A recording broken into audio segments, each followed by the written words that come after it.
Oh, muludan dan karena cakep-cakep banget. Ya, ya kalau perempuan ganteng mah ya kagak kasih. Ya emang cantik-cantik.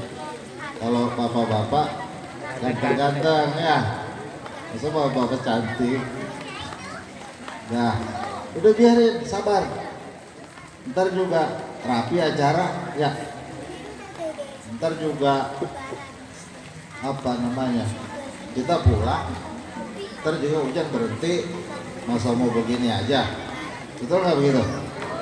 Itu. Nih, Pok. Dengerin. Kalau kita nanam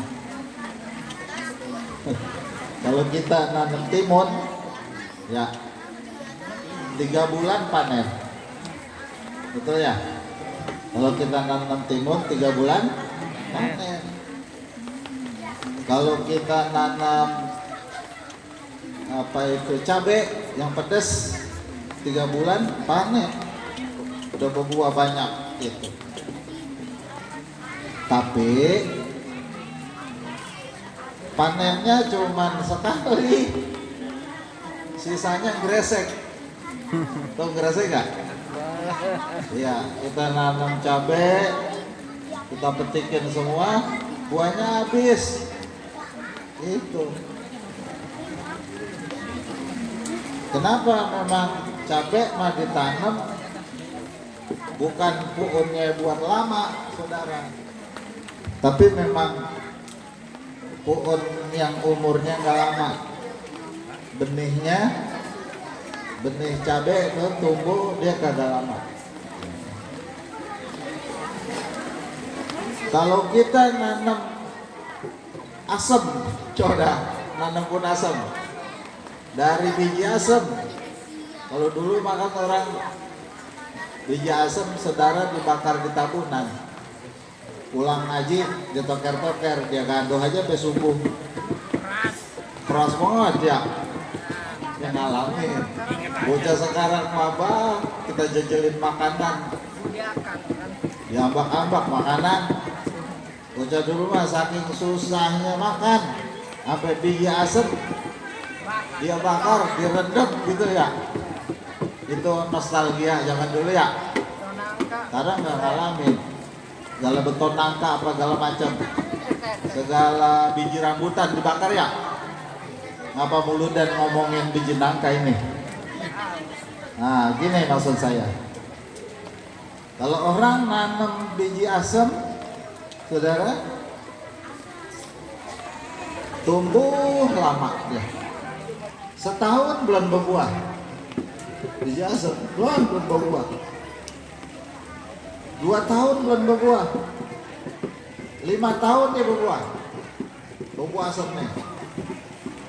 Kalau asem udah berbuah, kagak sudah-sudahnya itu buah. Terus berbuah lagi, sampai yang nanamnya mati, pohonnya masih ada. Pohonnya ada masih. Jadi yang nanam mati. Kata orang begini, itu pun asem gede banget, siapa yang nanam? Itu yang nanam Baba Nyangkong saya. Baba Nyangkong kan uyut namanya. Jadi yang nanam udah kagak ada dan meninggal, tapi pohon asemnya masih berbuah. Tuh pohonan ada yang begitu. Saudara, saya kasih tahu,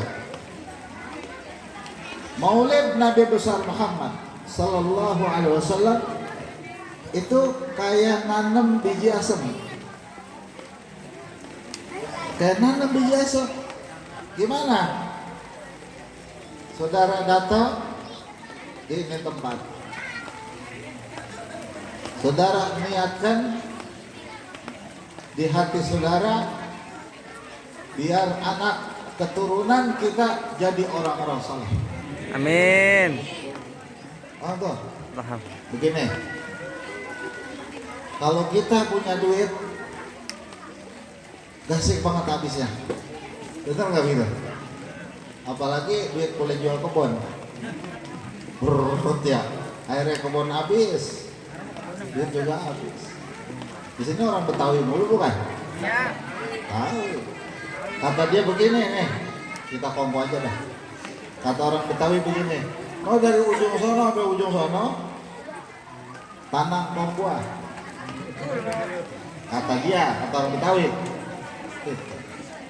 Nah ini rumah yang gede, rumah bapak gua. Kata orang Betawi. Itu kontrakan yang bererot, kontrakan bapak gua. Kaya nggak tuh orang berarti? Kontrakannya kok 100 pintu. Lah kalau satu pintu aja 100, ya 1 juta, lah kan 1 bulan 100 juta. Makanya dia mah kerjaannya dandan doang. Pagi dandan, sore dandan gitu. Pokoknya lakinya demen banget sama dia. Mau dandan mulu. Gitu. Dah.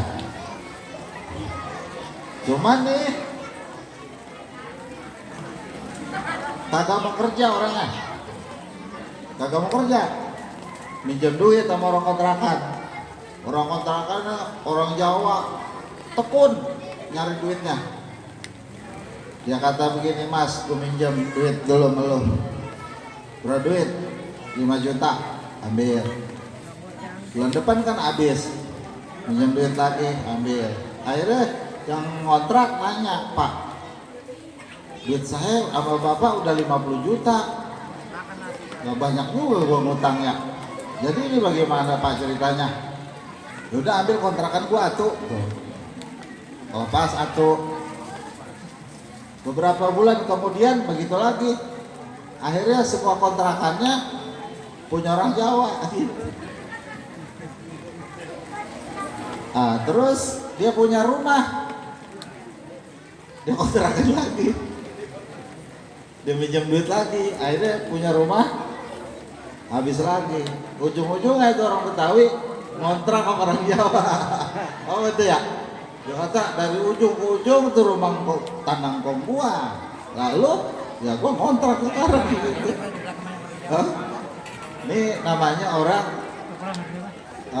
bandanya banyak, pikirannya pendek gitu. Ada orang cerdas.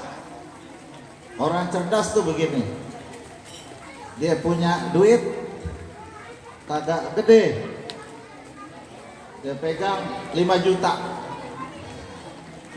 Bagaimana ini supaya jadi 10 juta kau mikirnya? Ntar udah 10 juta bagaimana bisa jadi 20 juta? Dia putar. Namanya itu primpen orang. Apa namanya? Primpen. Bisa megang duit, bisa nyimpen duit. Lama-lama dia punya ruko. Oh, itu orang pikirannya panjang, cerdas namanya. Nah, ini kita sama kok. Walaupun dengan acara maulid seperti biasa-biasa saja, kayaknya biasa-biasa aja nih. Perhatikan. Tapi akan jadi luar biasa. Ketika apa? Ketika kita niat dalam acara ini. Dahsyatnya niat. Niat apa? Niat agar kita punya anak turunan semua jadi orang soleh. Amin. Biarin. Begitu, emang begitu caranya. Misalnya kita punya anak namanya Makmun. Sini aja yang namanya Makmun. Ada RT Makmun. Misalnya dia punya anak Makmun namanya. Lagi maulid, dia ingat di hati ini. Satu Makmun. Haji Makmun, RT Makmun. Udah buat dia semua dah. Ntar ada lagi namanya Roza, misal. Ada lagi namanya Maimunah. 3 tuh. Makmun, Roza, Maimunah. Yang namanya anak bahkan kebayang satu-satu ya. Dibayangin satu. Dia minta waktu maulid, ya Allah, saya datang ke acara maulid Nabimu yang agung, Nabi Muhammad. Maka pada kesempatan ini ya Allah, hamba niatkan agar anak hamba yang bernama Ma'mun, juga yang bernama siapa tadi? Roza, dan yang ketiga yang bernama Maimunah. Hamba minta ya Allah, jadikan dia orang soleh dan keturunannya semua jadikan orang soleh. Itu di hati, itu di hati. Kayaknya biasa, kayaknya. Tapi yang luar biasanya kita sebut kata dengan berkat nabimu yang agung, Nabi Muhammad. Gitu. Ini yang luar biasa. Dengan sebab nabimu yang agung, Nabi Muhammad, maka jadikan turunanku orang-orang saleh. Ini namanya ilmu nanam pohon asem. Kita udah mati, anak kita tetap jadi orang saleh. Gitu. Amin, amin. Ada yang masih bujangan. Ya saya niatin apa anak saya kalau nada. Ya, tenang. Ntar kalau udah punya jodoh, di tulang rusuk kita ada benih yang akan jadi anak. Tetap diniatkan supaya nanti jadi orang saleh.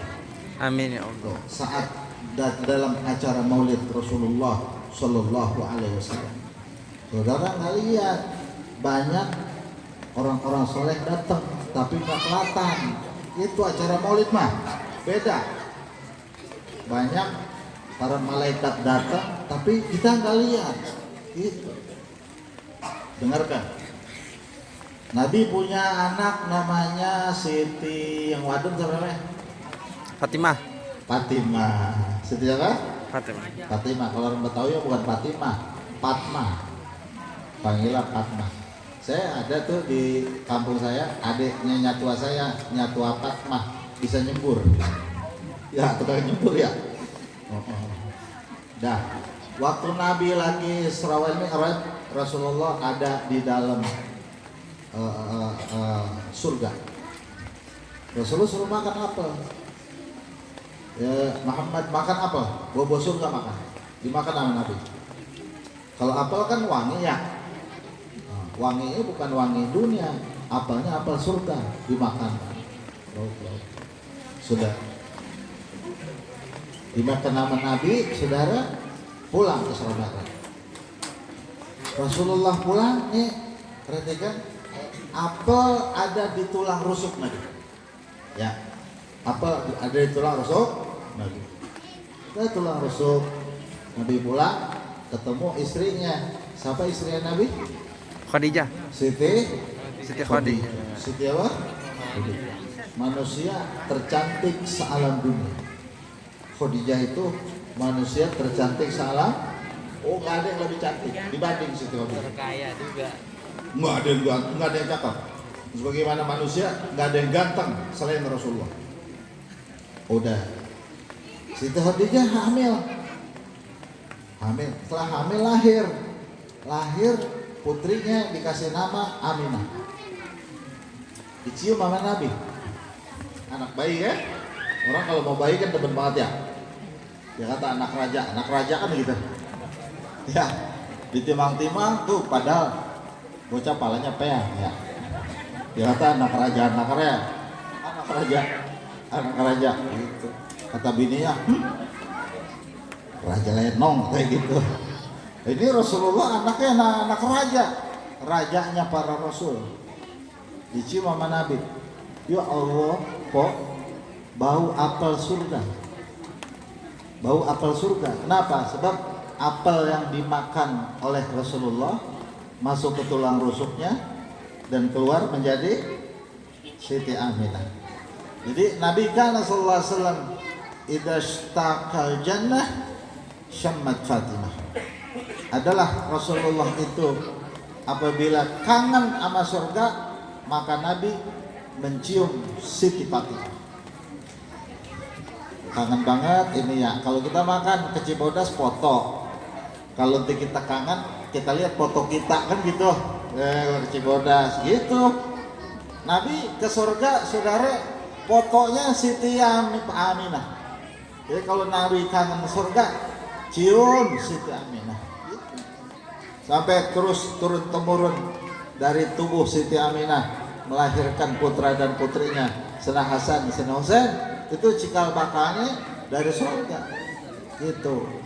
Nah ini kita datang maulid, dengerin, kita niat. Yang masih perawan niat biar punya laki solehah. Gitu.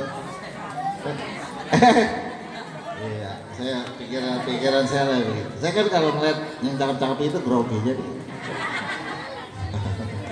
Yang perempuan yang masih perawan niat biar punya suami soleh, gitu ya. Kemudian yang masih perjaka niat menabi biar punya bini soleh, gitu. Nah, yang udah punya anak cucu niatin biar punya anak cucu orang-orang soleh. Jadi berkat Rasulullah nanti kita udah tua kita bisa saksikan yang kita niatin jadi orang-orang soleh. Paham tuh? Kan susah banget biar punya anak jadi orang soleh ya. Udah tiada lain kita bersandarlah kepada junjungan Nabi besar kita Muhammad Sallallahu Alaihi Wasallam. Begitu. Aman Nabi mah gampang aja. Aman Nabi kita gampang aja. Cuman kitanya yang kadang kagak kenal sama Nabi gitu, paham gak tuh? Kitanya yang gak kenal. Kayak di samping rumah kita ada orang kaya banget yang kalau kita minjem kagak boleh ganti. Kalau kita kagak kenal ya kita susah terus. Makanya biar kenal sama itu orang kaya. Orang kata gini, kan samping rumah lu itu orang kaya. Bener apa? Ya. Coba dah lu iseng-iseng minjem 2 juta, ntar lu bilang, Bang kapan gantinya? Dia bakal kata gini, udah minjem sama saya mah udah terus saya ganti. Saking baiknya tuh orang. Aduh, Nabi Muhammad itu baik, Masya Allah. Baiknya luar biasa Nabi Muhammad. Sangat baik. Cuman kadang kita nggak ngeh, kita nggak sadar akan kebaikan Rasulullah. Nih dengerin, saya kasih cerita baiknya Nabi. Nabi punya cucu namanya Hasan Husain. Cucu paling disayang. Sampai Nabi kalau lagi sholat ruku sujud, Nabi sujudnya dilama-lamain karena Sayyidina Husain main kebo-keboan di belakang Nabi. Paham kan? Main kebo-keboan. Jadi Nabi dia ada oe itu kayak kebo. Nabi mau sujud nungguin cucunya. Saking sayang. Ntar Nabi lihat ke rumah Siti Fatimah. Mana Hasan Husain? Oh Hasan Husain main ya Rasulullah. Di mana mainnya? Itu di luar. Nabi keluar. Ngubur-ngubur cucu. Hasan Husain sini. Oh ya Rasulullah. Lari-lari. Ntar Nabi diuber nih sama Hasan Husain. Kena. Nah ntar Hasan Husain diuber sama Nabi. Nabi larinya pelan. Hasan Husain lari. Terkata Hasan Husain nggak kena gitu. Kebayang nggak tuh kira-kira? Jadi Nabi pura-pura nggak kena nguber cucu, ya lo kenapa? Cucu duber nggak kena, sekencang apa larinya kan gitu. Ini artinya sangat romantis Rasulullah dalam keluarga. Nanya Siti Fatimah, Neng, anak lu udah pada makan belum? Ya boro-boro ya Rasulullah, saya 3 hari belum makan. Apa lu kata? 3 hari kagak ada yang dimasak. Ya Allah, kagak ngomong lu mah. Ini cucu gua gimana? Mah juga dia ke bawah, kagak makan ke bawah. Dah, tapi nggak makannya ini ada rahasia. Saya nggak maksud bicarakan ini. Akhirnya Bu, Nabi kuli nyiram puun korma biar diupain korma buat nasi cucunya. Biarin deh emaknya mah gak makan juga, orang tua puasa kali kuat. Tapi ini bocah kecil-kecil kalau gak makan ya kan ntar dia sakit. Dia ke kebun jauh dari itu tempat. Orang gak ada yang kenal. Saat itu orang belum kenal sama Rasulullah. Banyak orang yang sudah beriman tapi gak kenal sama Nabi Muhammad. Bilang, Assalamualaikum. Salam. Ada apa gerangan? Saya butuh makan. Adakah pekerjaan yang bisa ada upahnya? Oh boleh silahkan. Ya orang nggak kenal Nabi. Kerja apa tuan? Kerja nyiramin pohon korma. 3 ember dapat 1 ember dapat korma 3. Ayo siramin. Dulu sumurnya masih sumur derek. Kalau dulu kita pakai balu ya, timba balu ya. Yang masih pakai bambu tuh. Kan terus diganti pakai derek. Rasulullah kerek timba. Oh, 1 timba berarti 3 kor. Ya kan. Kormanya sono gede-gede kayak jempol. Terus turunin lagi, krekek, ambil lagi, siram lagi, dapat 6 korma. 2 ember kan 6 korma berarti. Turunin lagi, derek lagi ke atas, dapat 9 korma berarti. Timba yang ketiga, saudara, Nabi turunin, pas diangkat talinya putus. Yang punya kebun lihat marah nyamperin Rasulullah. Kata yang punya kebun, kamu baru mulai bekerja aja udah bikin rugi. Segala timba saya jatuh, kamu harus ambil. Marah-marah sama Nabi, dia belum kenal Nabi. Memang orang kaya mau begitu ya, suka emosian. Kagak boleh kesinggung. Orang kaya ceritanya, Nabi ditabok, kaprok saja. Itu orang songong banget, songong. Pas begitu Rasul, ya Allah Pak, pakai nabok gitu, cuman timba jatuh, kan saya kagak sengaja. Udah ambil timbanya di dalam. Diambil sama Rasulullah. Rasulullah bawa kormanya 9 buat kasih cucunya. Itu buat nempanin cucu pakai ditabok orang. Sabarnya Nabi. Ya, sabarnya Nabi. Baiknya Nabi sama cucu begitu. Kemudian temannya datang yang punya kebun. Dia nanya, lu ngapain di kebun? Ini tadi orang kuli nimba, timbanya baru dapat 3, dibikin kecebur. Siapa itu? Ya orang mah ganteng banget sih. Emang orang kagak punya, ya tetap aja dia kuli sama gua. Gitu. Ya gua mau walaupun begini, gua mau orang kaya gitu. Tapi ini gua tabok akhirnya dia. Bong-bong jawara lu tangan enteng banget. Cuman yang gua bingung tangan gua wangi. Gitu. Habis gua tampar tangan gua wangi. Apa lu kata? Wangi. Gua cium ayo wangi. Ya Allah, lu salah tabok. Maksud lu? Wah bahaya nih buat lu nih. Ini tangan lu nih bakal jadi saksi di akhirat, lu kagak bisa masuk surga gara-gara nih tangan. Jawaban lu ngomong jangan nakut-nakutin begitu. Bukan nakut-nakutin, gua ngomong sebenarnya. Yang lu tabok Nabi Muhammad. Biru orang mukanya. Astagfirullahaladzim. Lu yang benar. Kok gua nggak kenal? Ya mau gak ngaji, lu nggak mau ngaji. Gitu. Kalau Rasulullah bukan pengajian, lu bukan kesono. Ya Allah, gue percaya sama beliau, tapi gue gak tahu orangnya itu. Ya gimana ya? Ya lu, ya terserah lu itu mah. Orang bingung saudara, taruhannya salah, nggak bisa masuk surga. Coba dah. Kalau terjadi sama kita begitu, lu udah kagak surga, ini tangan lu bekas nabok Nabi. Dibuntungin saudara tangannya. Ada kampak, dia bacok, dibuntungin. Temennya kan kaget. Nanti jangan main buntung-buntungin aja tangan. Kenapa emang? Anda takut nih tangan kebawa ke akhirat. Biar Anda buntungin aja di dunia, supaya besok waktu ditanya nggak ada saksi tangan Anda. Dia kata gitu. Ini ente minta maaf kudunya. Rasulullah itu orang yang sangat baik. Baru urusan begini doang, dia mah maafin. Deh, anterin Anda. Ini tangan bagaimana? Ya kita laporinnya tangan dibungkus dah tuh pakai karung. Ngetok pintu Nabi. Assalamualaikum dari luar. Waalaikumsalam. Siapa itu di luar? Saya yang punya kebun. Kebun yang mana? Kebun tadi yang sumur timbangnya jatuh.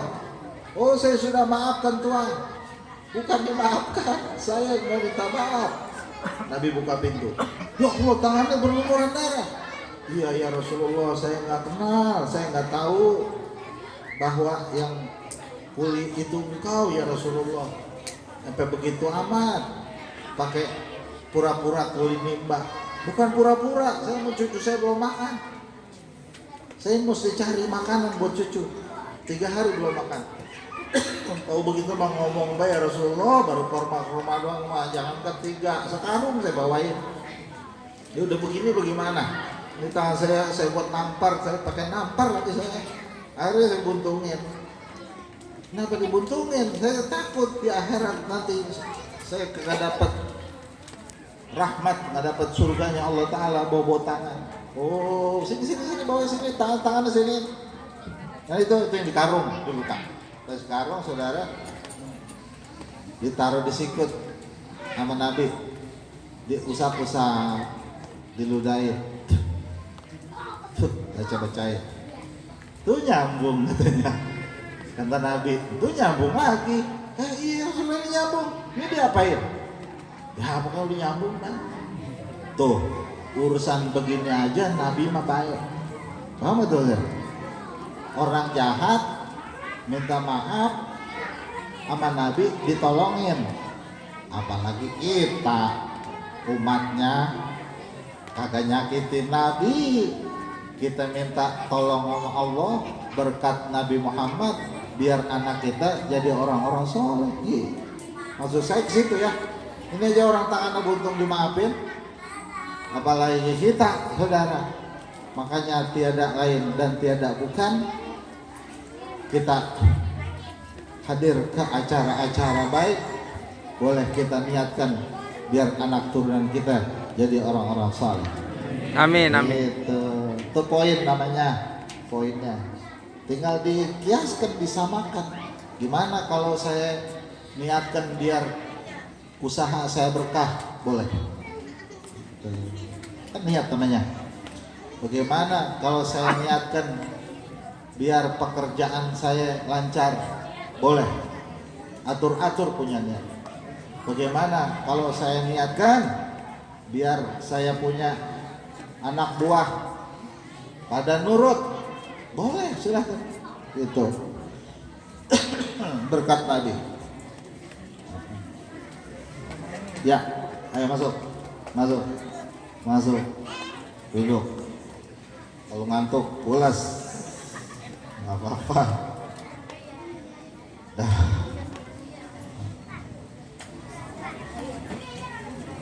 Iya. Nah, saya kasih cerita. Tapi Bapak pernah dengar, cuman ada rahasianya. Nabi Musa dikejar Fir'aun, tak bisa menghindar karena terhalang oleh lautan. Dikejar-kejar musuh sampai ke laut, dia mau lari kemana? Nah ya Musa, rombongannya cuma berapa orang, Fir'aun ribuan orang. Bingung Nabi Musa, aduh kemana larinya nih? Mana banyak banget bawa masa lagi, kalau pada mati nih orang beriman habis. Gitu. Malaikat Jibril turun bilang begini, Musa jangan diem baik. Bagaimana andainya? Kan punya tongkat sakti, boleh Nabi Adam bawa dari surga. Terus gimana? Ya ketok itu laut, biar dia terbelah. Sama Nabi Musa, laut digetok, buar supaya nyebrang, maksudnya lah.